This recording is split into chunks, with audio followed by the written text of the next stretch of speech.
congregating. She could have gone past us and gone down D, but... Okay. Is that video something you're able to possibly send to us? Of course. This is her. And then this is where she's got glasses on. And then you can see where she spits on this lady right here in the pink. And you can't tell right here. This is because she was kind of in the way, but this is where she hits her. Right here. He's in, and then right here. That's where she hit her. Yeah. And then she's bleeding on the corner there, but that's where you would have been able to see it. Okay. So yeah, this is exactly where she hits her. Can you? How long's the video? Very angry. And she had knocked over a bunch of civil and deaths there right before that. Yeah. Okay. So I feel like. Can you pull that video up? Yeah. And let me see if I can grab it. That's the beginning. Here.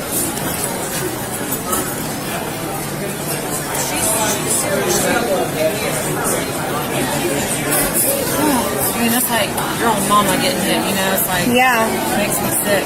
Yeah. I would have gone after her, but I was too scared. She was smacking me in the face as well. I thought she was coming towards me when she saw my phone. She definitely didn't go out the exit. No, we would have seen her. That's it? Yeah, she's definitely down that way. So the bathrooms. the couple screenshots, can you grab a couple of them? Does someone have ability to let our flight know that we're like late now? We'll get you there. Okay. We're not going to hold you here. In fact, you got a card? Yeah, she's still down there, so somebody's got to find. She is on something. Oh, she would have hit anybody here. Okay, so here, so that's Andrew Brennan, BRENNAN at got you. flynashville.com. Got it. Thank you so much. Okay. Yep. Thank you all. Thank you. Want to go look? Yep. We're going to go look. Correct. What direction? Where? Okay. Did you just have somebody come through and knock all this off? Well, yeah. We have a picture. Was it a woman? I'm nosy. I'm black. I'm trying to see. Was it a woman? Yes. I can tell you, sure. I just need to see a picture of what she looks like. This girl. Thank you. Control 18. She just knocked a bunch of stuff off of Air Essentials too. I'm still trying to make contact. After a 10-minute search, officers located her seated in the waiting area near one of the gates. Before approaching her, officers consulted with the victims to determine if they wished to press charges. When the victims declined, the officers proceeded to take her into custody on a disorderly conduct charge. You want me to go ahead and take her for disorderly? All right, I'll take her for disorderly. Hi, ma'am. My name is Officer Link with Airport Police. You should go ahead and stand up. Stand up, please. Ma'am, stand up. Put your hands behind your back. Stand up. Do not resist. Roll over. Do not resist, okay? Don't make this any worse than you've already made it. Okay? Come here. Do not resist. Put your hands behind your back. Do it now. Put your hands behind your back. Do it now.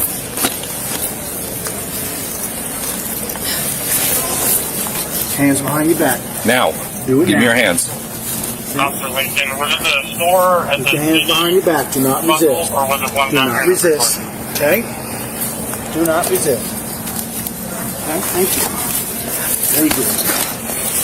Stop. Stop Do not resisting. resist. Okay? You're making this more difficult on yourself. Roll over onto your stomach. Do it now. Put your hand behind your back. Do it now. Okay? Do not resist. Do not resist. Being placed under arrest by this officer for disorderly conduct. Do you understand? Stand up. You want me to bring my car over here? We may need that. Yeah. Stand up. We're going to set you in this chair, okay? All right, come on. Okay. Okay. Well, You can hang out there. That's fine. she wants to do that. That's her thing, okay? It's an additional charge. Resisting an officer. Now you want to sit up in a chair? Let's get you sit up in a chair. Come on, stand up. Okay. Okay. All right. That's Instead of me being in the chair, let me in the fucking chair, bitch. Yeah, I understand that. I understand that, okay? And you can relax, Who's not relaxing? okay? There's no need for pulling away. There's no need for Who's language. pulling away? Okay? You are. I'm not playing games here. I can sit the fuck up if I want to. You can sit right here, just Let like go that. of me. Put your feet on the Pedo. ground. Okay. Y'all want me to sit like this? If that's what you want to do. Calm down. I'm not sure. What are y'all waiting for? A vehicle, since you don't want to walk. I can sit the fuck up. Where's your wallet at, ma'am? Okay. Where's your wallet at? I don't have a wallet. Okay. Where's your ID at? I don't have ID. Okay. In the airport. I magically appeared. Yeah. That one. Yeah. Thank you. Magically appeared in the airport. Okay. Let's go. Hear Walk me. into a car. Okay. Stand up and walk. Okay. Get a chair. Get a chair. You don't need to do that. We're going to put you in a chair then. Come on. No, you don't want to walk. You ride in the chair. No, you don't want to walk. You're going in the chair. Oh, I'm gonna ride. You going to walk now? No, I want to ride. Y'all gonna show for me. Okay. I want to ride. Additional charge. Hurry up. Good. Last one, we'll take that vehicle and take it away. Where are we going?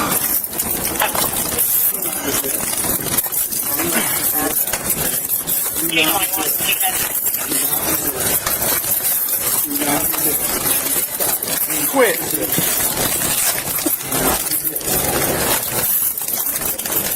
Who's this? Hanging on there right now. Just got out the door right here.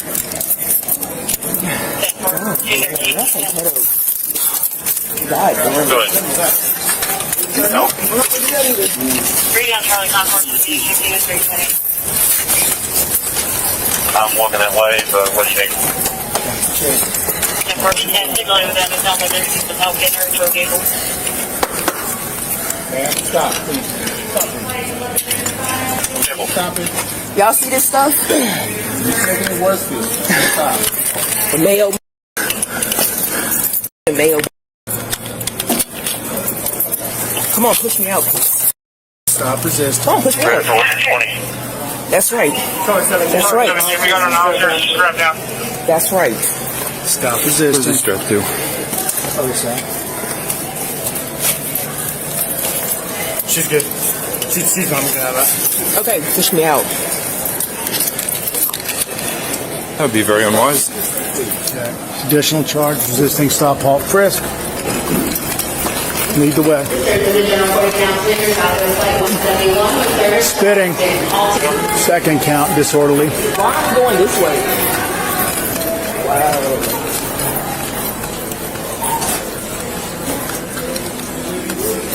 Hey, we can take the elevator. Why can't we go through our water? We need to take the elevator. We need to take the elevator. I can carry it. We can carry it. She's spitting. Oh, okay. That's right, make your asses work. You're making us do less work, actually. Okay. Congratulations. You need me to push her, Brendan? So I'm being arrested for disorderly conduct. Resisting officer, stop, halt, frisk. So what does disorderly conduct mean? What does disorderly conduct mean? Well, you seem to know everything, so look it up. I don't know anything. Yeah, it's right. It's funny. Try to have a conversation with you. And be polite and be civil. Ever will broke bitch. Okay. Yeah. You're entitled to your opinion. Thank you. All right. What we're going to have you do is lean over the hood of this car. She's going to search you before you go in the patrol car. Do you have any questions? I can't walk, so you have my figure it out. Let's roll a little closer first. Yeah. I don't want to drive her. I don't want her touching me. Can I have a guy do it? I don't want her touching me.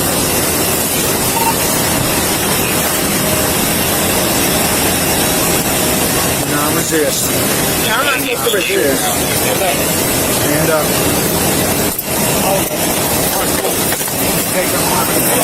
Anybody got a house before you do it, please? Do not resist. Just search her on the ground. I'll take my glass. Hold on. Wait. Take my glass off. Do not resist. I'm searching your person. I don't want to break those. Those are 400. Okay. Well, don't resist. Don't damage your glasses. Y'all damaging me. We'll roll you over. Get you up.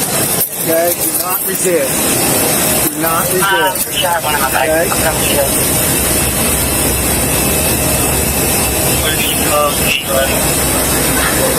All right. Okay, we're going to help you sit up, and we're going to put you in the car. Yeah, we're going to put them right on you as soon as we get you in the car. Do not drag your feet. Walk to the car. Turn around. Okay. But Hold on, wait. I need my glasses. we're going to get you. We'll get your glasses after you get in the car. Put them on, baby. Nope, we're not. when you get in the car. We're getting you in your car. We don't want to see you damage your glasses by your actions. I don't damage myself. Okay, good. September 21, 2023, airport officers responded to a service call regarding a fight at a restaurant. Upon further investigation, it was revealed that the suspect had vandalized multiple businesses, spat on an individual, and struck an elderly woman with a closed fist, resulting in a minor laceration. What began as a report of a disturbance would quickly expand into a multi-victim incident involving assault, property damage, and a violent arrest that required multiple officers to bring under control. Officers arrived at the scene and immediately began gathering information from witnesses. One witness explained that he was just walking up when he heard a loud bang. He stated that a younger woman had hit an elderly woman in the face with a phone. The elderly woman was cut and bleeding down the side of her face. The witness continued that after the assault on the elderly woman, the younger woman went and spit in someone else's face. Multiple witnesses attempted to contain her, but she went back down into the terminal area. Officers confirmed the sequence of events with the witness. The individual had hit two people, with one person being struck and another being spit upon. The witness pointed out the elderly woman who had been injured. Officers approached her to assess her condition and gather her account of what happened.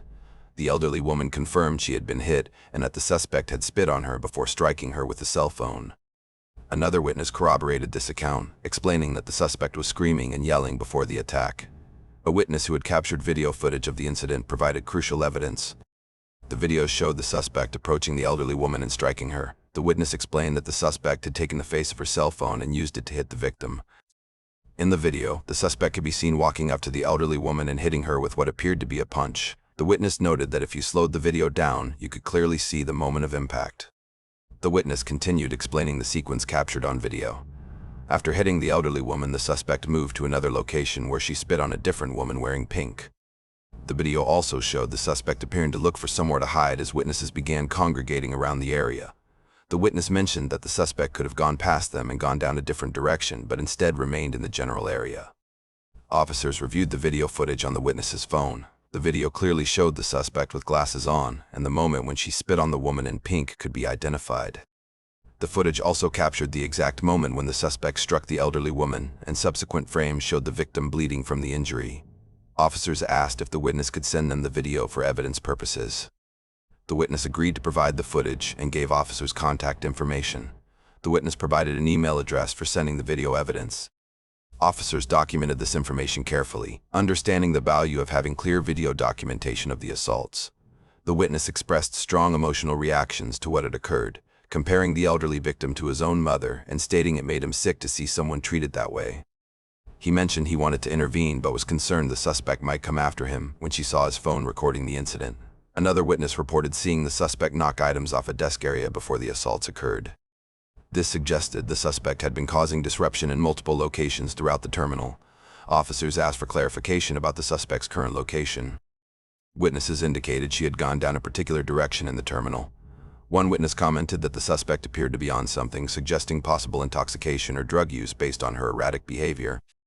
Officers received additional reports that the suspect had knocked items off a counter at another business location.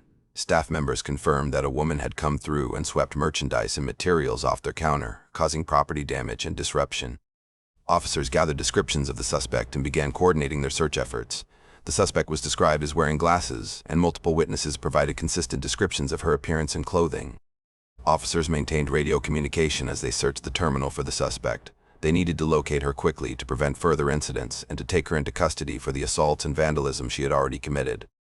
The search took approximately 10 minutes as officers methodically checked different areas of the airport terminal.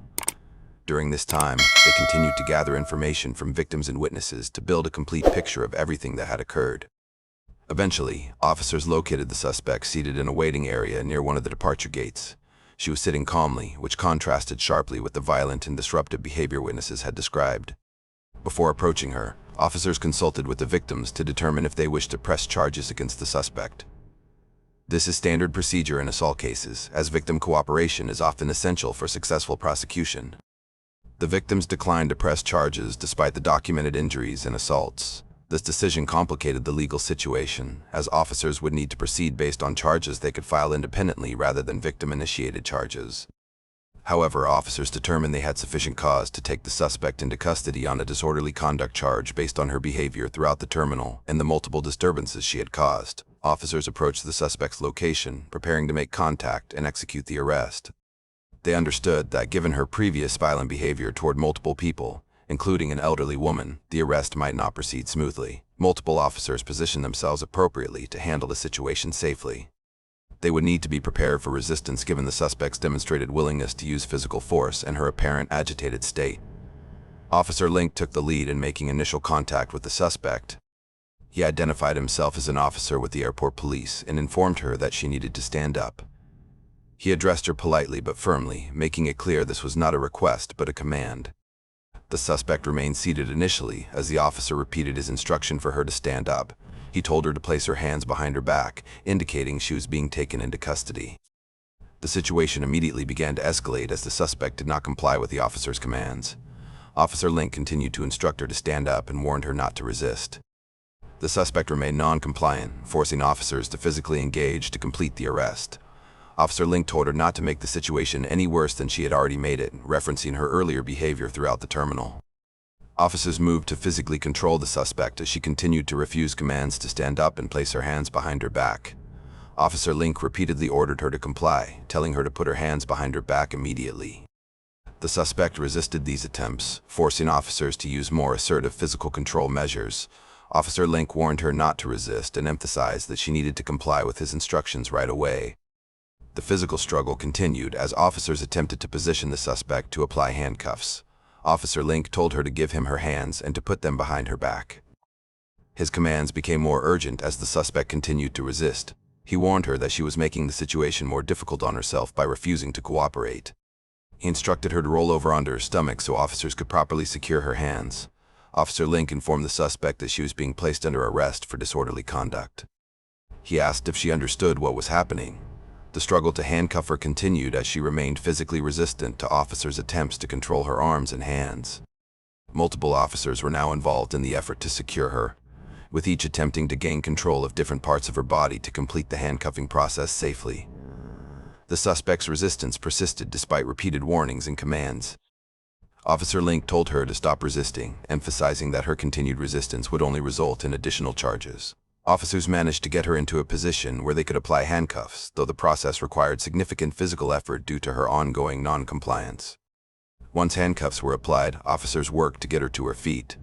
Officers asked if they should bring a patrol car closer to their location. One officer confirmed they might need that option given the suspect's level of resistance. They attempted to seat her in a chair, but she continued to be uncooperative. Officers told her they were going to sit her up in the chair and instructed her to cooperate with this process. The suspect's behavior prompted officers to note that her resistance was resulting in an additional charge of resisting an officer. The suspect used profanity as officers attempted to get her properly seated in the chair. Officer Link acknowledged her frustration but maintained his professional demeanor, telling her she could relax. The suspect questioned who was not relaxing, her tone confrontational. Officer Link explained there was no need for pulling away and no need for inappropriate language. He warned her that he was not playing games and that she needed to cooperate. The suspect made statements suggesting she would sit however she wanted to sit. Officers allowed her to remain in the position she chose as long as she was secured. They discussed logistics regarding transportation, noting they were waiting for a vehicle since the suspect did not want to walk voluntarily. Officer Link asked where her wallet was located. The suspect stated she did not have a wallet. He then asked where her identification was, and she claimed she did not have any ID. Someone indicated that the suspect's identification had been found at the airport. Another person confirmed they had it and passed it to officers. Officer Link made a comment about the ID magically appearing from the airport, noting the contradiction between her claim of not having identification and the fact that it had been recovered. Officers now had her identification and could properly document her information for booking purposes. Officers decided it was time to transport the suspect to the patrol car. Officer Link instructed her to stand up and walk to the vehicle. The suspect refused to walk voluntarily, maintaining her uncooperative stance. Officers discussed bringing a wheelchair, Recognizing that forcing her to walk was proving difficult, they told her they would put her in a chair if she would not walk on her own. The suspect indicated she did not want to walk and would prefer to ride in the wheelchair. As officers prepared the wheelchair, the suspect's behavior fluctuated. She made statements suggesting she would walk, then changed her mind. Officers warned her that her continued resistance would result in additional charges. They told her this was her opportunity to quit the resistant behavior and cooperate. She stood up and began to walk in a direction, but then her cooperation ceased again. Officers instructed her to stop and redirected her toward the proper path to the patrol vehicle. The transport became increasingly difficult as the suspect alternated between minimal cooperation and outright resistance. Officers maintained control of her while she was in the wheelchair, pushing her toward the exit. She made comments about being pushed, and officers responded by telling her to stop resisting. They noted that her actions were making the situation worse for herself. One officer told another that the suspect was good, meaning she was secured, though she continued to be verbally uncooperative. The suspect made statements that officers found unwise, likely threats or comments that could result in additional charges. Officers warned her that such statements would lead to more legal consequences. During the transport through the terminal, officers noted that the suspect was spitting. This behavior resulted in a second count of disorderly conduct being added to her charges. Spitting at or toward officers or staff is considered assault in many jurisdictions and at minimum constitutes disorderly conduct. Officers needed to navigate the terminal to reach the patrol vehicle. They discussed which route to take, determining they needed to use the elevator rather than stairs given the wheelchair situation. One officer asked why they could not go through a particular route. Another officer explained they needed to take the elevator, and someone suggested they could carry the wheelchair if necessary. When officers mentioned the suspect was spitting, adjustments were made to protect officers and others from this biohazardous behavior. Officers made comments about making the suspect work, referring to her resistance requiring additional physical effort from law enforcement. The suspect made various statements as she was transported, some coherent and others less so. Officers maintained their professional approach despite her continued verbal resistance and physical non-cooperation. The suspect asked questions about the disorderly conduct charge, wanting to know what it meant. Officer Link responded that since she seemed to know everything, she should look it up herself. This response reflected the officer's frustration with her behavior throughout the encounter while maintaining a degree of professional distance. The suspect attempted to engage in conversation, but officers recognized these attempts as manipulation rather than genuine dialogue. Officers brought the suspect to the patrol car and prepared to search her before placing her inside the vehicle. Standard procedure requires a search of all arrestees before they are placed in patrol cars to ensure officer safety and to prevent contraband from entering the vehicle or the jail facility. Officer Link instructed the suspect to lean over the hood of the car so a female officer could conduct the search. The suspect immediately became resistant again. The suspect stated she could not perform the requested position or did not want to cooperate with the search. She asked if she could have a male officer instead, apparently attempting to delay or avoid the search process. Officers denied this request and told her to stand up and not resist. The female officer began the search process, and the suspect mentioned her glasses, expressing concern they would be damaged. She stated they cost $400. The female officer conducting the search acknowledged the concern about the glasses and told the suspect that if she did not resist, the glasses would not be damaged. The officer explained she was searching the suspect's person as required by procedure. The suspect continued to express worry about her glasses being broken or damaged during the process. Officers maintained that the glasses would be fine if she simply cooperated and did not create additional struggle. The search continued with officers instructing the suspect not to resist. At one point, officers needed to help her maintain balance or position during the search. They told her they were going to help her sit up once the search was completed. The suspect made various statements as the search proceeded, but officers focused on completing their task thoroughly and safely. They needed to ensure no weapons, drugs, or other contraband were present before transporting her. Once the search was completed, officers prepared to place the suspect in the patrol car. They told her they were going to put her glasses on her as soon as she was inside the vehicle. The suspect was instructed not to drag her feet and to walk to the car. She needed to turn around and face the proper direction. She again mentioned her glasses, asking for them. Officers assured her they would get her glasses, but needed her to get into the car first. The suspect asked if officers would put the glasses on her once she was inside. Officers confirmed they would, instructing her to keep her feet on the floor and get positioned properly in the vehicle. She continued asking about her glasses. An officer told her to get back and get situated correctly. Officers worked to position her in the back seat of the patrol car while she maintained verbal resistance and made the process more difficult than necessary. The suspect complained about her hair during the positioning process. An officer apologized for any inadvertent contact but emphasized the need to get her properly seated. Officers gave her specific instructions about sitting up straight and getting her legs positioned correctly inside the vehicle. The suspect continued to be minimally cooperative, requiring officers to provide detailed step-by-step instructions for actions that arrestees typically complete without difficulty. Once the suspect was seated in the patrol car, officers thanked the assisting personnel for their help. One officer named Hannah was specifically thanked for her assistance during the arrest and transport. Officers discussed who would ride with the suspect to the booking facility. They made arrangements to ensure proper custody was maintained during transport and that all necessary paperwork and evidence accompanied the suspect to booking. Before the transport vehicle departed, there was concern that the suspect might attempt to slip out of her handcuffs or otherwise cause problems during the drive. Officers checked that she was properly secured with hobbles, which are restraints placed on the legs to prevent kicking or other dangerous movements. The hobbles had been placed on her earlier due to her resistance, and officers wanted to ensure they remained properly positioned. An officer opened the patrol car door to check on the suspect's restraints. There was indication she had been attempting to slip her handcuffs, which is both a safety concern and potentially a new criminal charge. Officers had been trying to accommodate her requests and treat her with basic courtesy, but her continued resistance made this difficult. They told her to stop resisting and reminded her that no one was mistreating her. They were simply following proper arrest and transport procedures.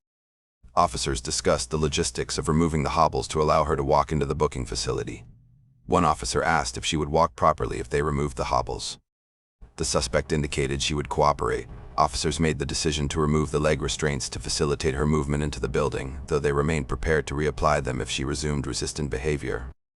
During the transport and processing, officers maintained body camera recordings of all interactions.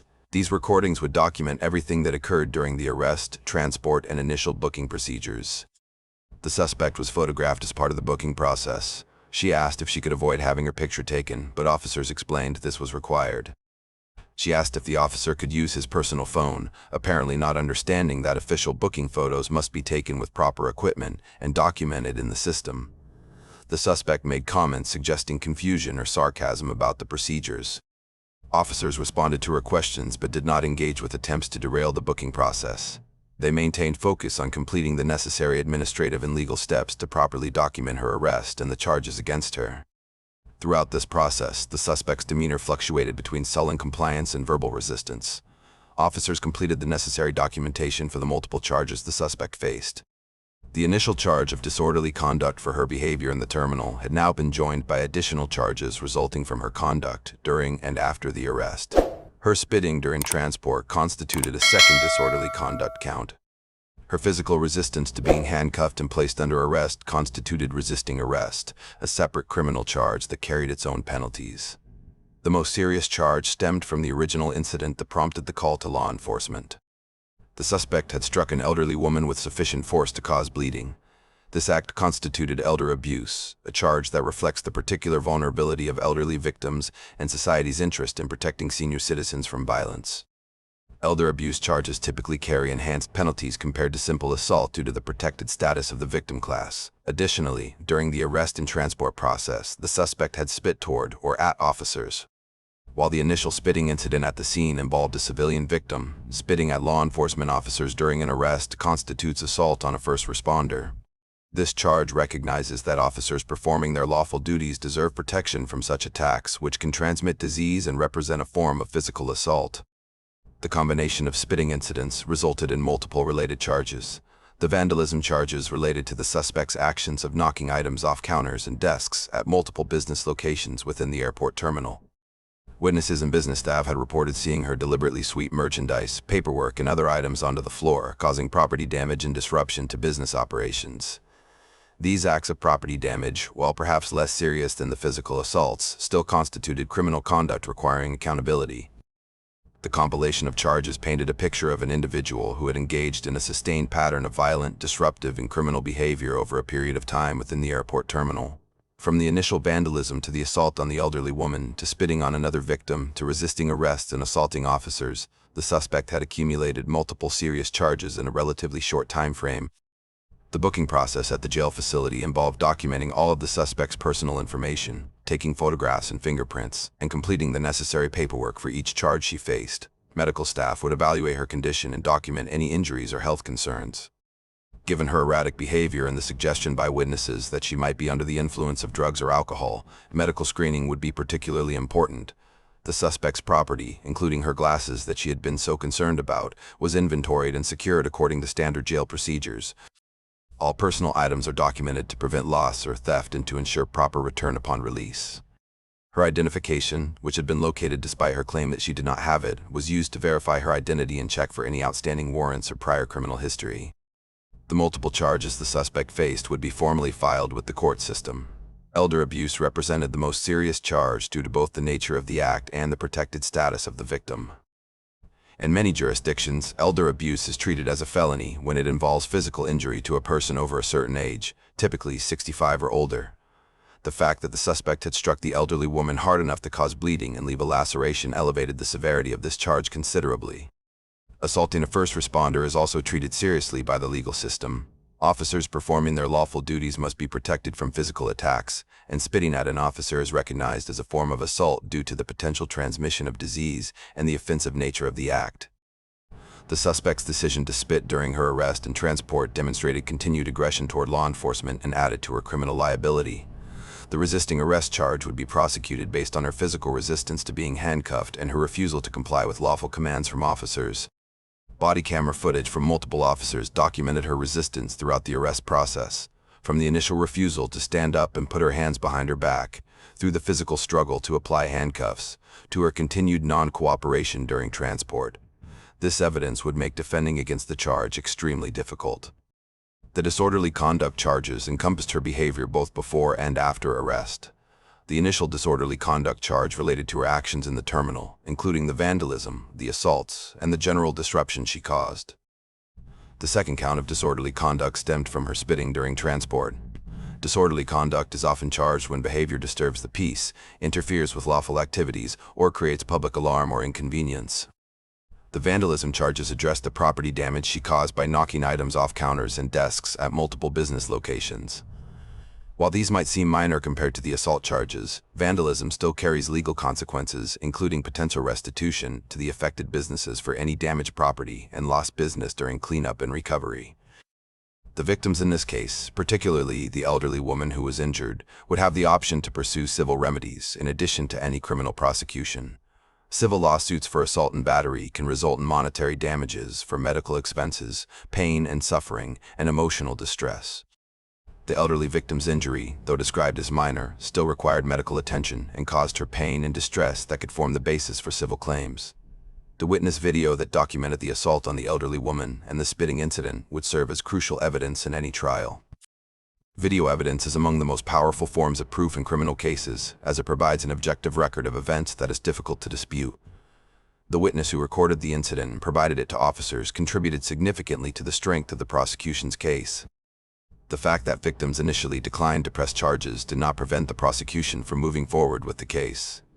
In incidents involving violence and public disorder, prosecutors often proceed with charges even without victim cooperation, particularly when there is strong evidence such as video footage, witness testimony, and officer observations.